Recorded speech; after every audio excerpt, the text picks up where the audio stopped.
Monday Morning Quarterback joins us today, brought to you by Mercedes-Benz, the best or nothing.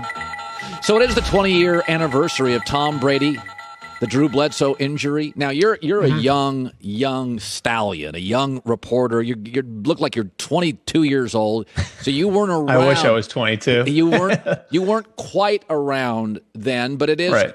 It is. I made the argument that Tom would have been successful because of his traits, his discipline, his willfulness, his size, his smarts. But to be a legend, Kobe Bryant, did get Phil Jackson and Shaq. He was drafted by Charlotte. To be a legend, they all needed breaks. Mahomes gets Andy Reid, Travis Kelce. Where have you? Are you? I would say this: we all know Belichick helped. It looks like less than we thought. Like, where are you on the Brady got breaks? What do you think? Yeah. Bledsoe doesn't get. I mean, where are you on that? Because for years and years it was Belichick 60-40, and now it feels like Tommy 70-30.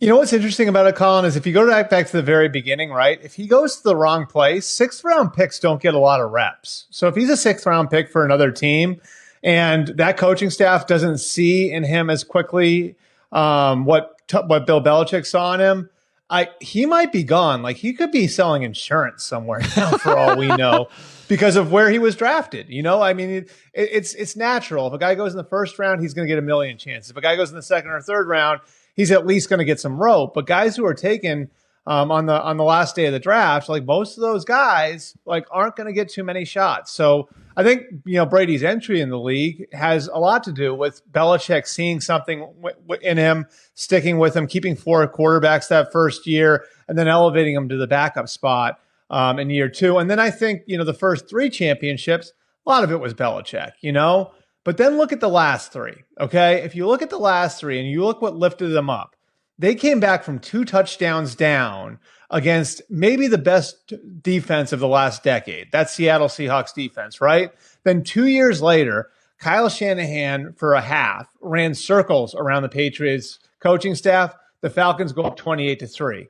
They won both those games, and they aren't winning both those games just based on coaching. And so, I think you look at the first championship, a lot of that was smoke and mirrors. A lot of that was Belichick, right? A lot of that was kind of, fairy dust, right? The next 2 championships were very well-rounded teams. And I think, probably a little bit more Belichick and his team building than Brady. But the last 3, that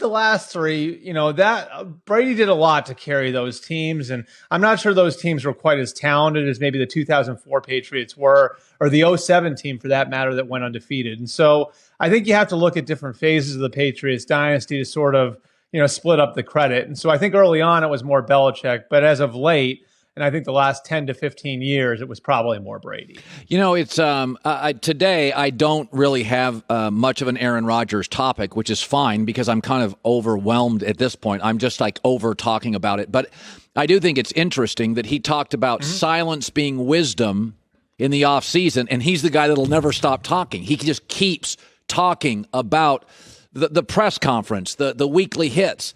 And are you surprised? I said this yesterday. I said it would be so beneath Brady or Russell Wilson, it feels like to me, to have this grievance session every week. And I do wonder, as he takes shots at people, I do wonder how it lands in the building. Mm-hmm. If it's become very much a walking on eggshells, or you're going to be talked about every week. I don't remember a star quarterback having a weekly grievance session, taking shots at announcers, team. It's really unique in the last decade or two.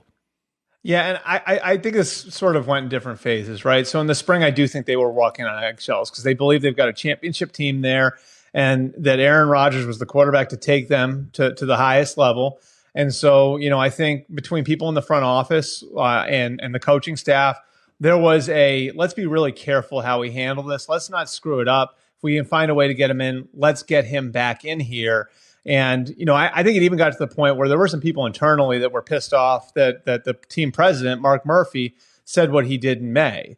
Then you get to the reentry into the building. And I think the way that Aaron handled that kind of angered some people in the building, where I think there were a lot of people there that were saying to themselves, well, wait a second, that's not exactly how that went down. And why is he getting up there and saying this happened like this when it really happened like that? And so, I think for a few days there, it was a little tense in the building. And then football started, and like the sense I got was things were largely back to normal because I think everybody understands how much is on the line for everybody, whether it's the GM, Brian Gutekunst, the head coach, Matt LaFleur, Rodgers himself, or the rest of the guys in the roster. Once football started, I do think that there was a sense of normalcy that was restored. And that's why I really think like the last week and a half have been so important for the team. You're coming off of that really bad loss against the Saints. You get blown out of the building in a neutral site game against a team that's gone through hell over the last few weeks in the Saints. And coming off of that, I thought it was important how they looked to start the game against the Lions. They didn't look very good, right? No. And so, they fall behind 17-14 to a rebuilding team on Monday night at home. And now you wonder how they're going to come out of the locker room. And they put together 30 minutes of really good football. It's going to be really interesting, Colin, based on all that water that's gone under the bridge that I just took you through, how now they build off of that. Because they have 30 minutes of good football on the books right now for the 2021 season. Are they able to take that to the next level? And again, Aaron kind of airing his grievances out there. I do wonder, I'm with you on that, how that goes over in the building after they finally got the sort of Titanic turn there in the second half of that game. Yeah. So, Justin Fields, Chicago yesterday, Mark Sanchez talked about this, and who else talked about this on our show about Chicago, the different market? Yeah, it was Sanchez. He talked about, it's different in Kansas City with Mahomes not playing. It's mostly a friendly media. You go to Chicago, and, Matt Nagy, even though he got Trubisky to the playoffs twice, this is a big city. It's a loud city. It's the third biggest city in the country, and the media is sophisticated. They're aggressive, and they want to see Justin Fields. There are a lot of people. I've heard this narrative. I don't know if it's true or not, that you start Dalton because Nagy wants to save his job and Ryan Pace wants to save his job. And now here we are with Justin Fields. What would, in your opinion, your sourcing, which is excellent, what would Chicago have to do for the GM and the coach to return next year? Or do you think at this point it doesn't matter that Justin Fields is going to have a new set of bros next year, GM coach?